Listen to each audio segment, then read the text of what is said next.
Hey y'all, I know it's been a while since I posted my last video, and it's just been impossible going through the court audio and trying to clip it in. I don't even know how to explain it. The physical reaction that I have just hearing their voices, like the judge's voice and my kid's dad, and then hearing my family, and the pain is just too much. And I've been going through a lot of health issues because of the stress. It looks like the stress is causing an autoimmune disease, and I'm being tested for lupus, and it's just been a lot. But today is my second son's birthday.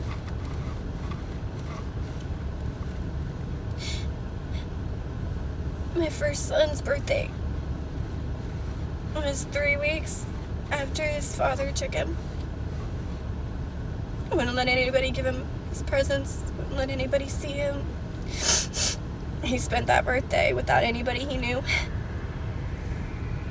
And now my second son is spending his second birthday the same way. I don't even know if his dad knows it's his birthday. I miss him. So I thought that we're just gonna skip over the rest of last year for right now, and I'm gonna tell you all what happened September 16th, 2025. So we had our final hearing September 12th. It's on a Friday, last one of the day, and the judge heard evidence that their father failed a drug test for the second time, heard forensic nurse testimony about the bruises on my son, saw the medical diagnosis of marijuana exposure to both of my sons, allowed doctored evidence, half evidence, and completely fake evidence to be submitted, allowed the attorney, because I didn't have one, they refused to give me one through the entire thing, threatening me with jail and all this stuff, still wouldn't give me an attorney, and I can't afford one because of financial abuse. So his attorney makes up all these things, makes up these Facebook posts that he says I posted. He's asking me questions about evidence that he has not submitted to the court, refuses to show anybody what he's asking me on, proceeds to talk about how mentally crazy I am, and again basically begged the judge to put me in jail, give me a psychological evaluation, all of this stuff. And the judge decides he's going to make his final decision. He says he's going to go ahead and transfer custody to the father, despite everything. He said specifically that he was doing it as a punitive measure, which I looked it up afterwards, and that means punishment. He's using my sons to punish me for not complying with the court orders, which was also never proven. Never proven. And so gave no instruction when, where, how it was to be done. Said, they're gonna work up the order and you'll get it sometime next week. So I went home and held my sons, knowing that next week I was gonna have to give them over to the man who'd been beating them and abusing them, and I was gonna keep fighting, but I was gonna have to give them over to him for at least for the time being. So I made a plan. I'm gonna go to the Attorney General on Monday and come home Tuesday and wait for the court order to find out what I have to do, what the instructions are. So my family and I spent the weekend with my sons, just trying to give them as much love as we could.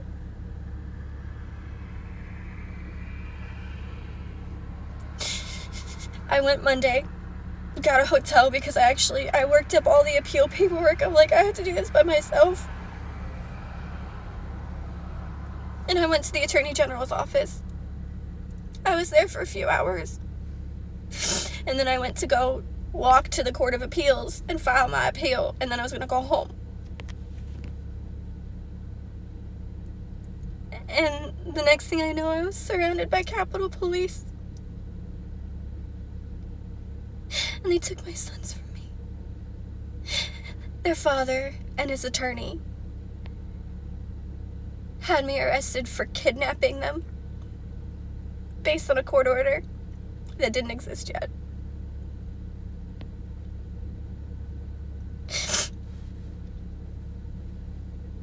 I had no way of knowing what the order said because it didn't exist. It didn't exist yet. He didn't even know what the court order said, but they had apparently planned this. And my son's father had told me back in July that I was never going to see my kids again. And I told the judge that. So they take my sons, hand them over to their father with no court order. They don't see a single court order. They don't see anything at all that shows that he has custody of them in any way, shape, or form. He could have literally been anybody.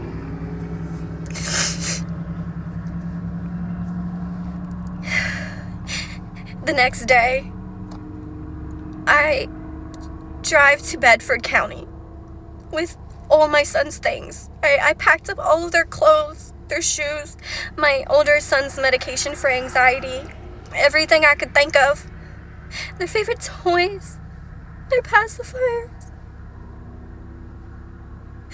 notes from the family, their sleep stuff, their blankets. And I drove to Bedford County and I went to the sheriff's office and I was like, can y'all please take these to my sons? Because I can't go there. I can't do it. I'm like, I don't know what will happen. I don't know what he'll do to me. And I've already been arrested for something I didn't do. Can y'all take them? Y'all, they served me with protective orders. This man's attorney helped him get health and safety protective orders against me based on me being arrested. Literally, that's based on me being arrested for abduction. So, nothing has been proven.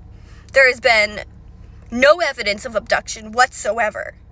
But he was able to get protective orders based on the fact that I was simply arrested. Signed by the same judge who had denied me protective orders over and over and over again, despite the evidence and eyewitness testimonies that I had. Next thing you know, I get show causes. So I'm facing 4 charges, 2 felonies, 1 misdemeanor, a show cause, 2 protective orders against my son. He literally writes down he's requesting no contact. And next day he files for child support. We go to the preliminary hearing for the protective orders. She wouldn't even look at the case. She's like, I haven't read it yet, so we're just going to move this we're just going to move this for another 60 days or whatever. And I was like, so I did get a court-appointed attorney for this because it's health and safety. He asked, he was like, can you please at least modify the order to allow contact because they haven't seen their mom in a week?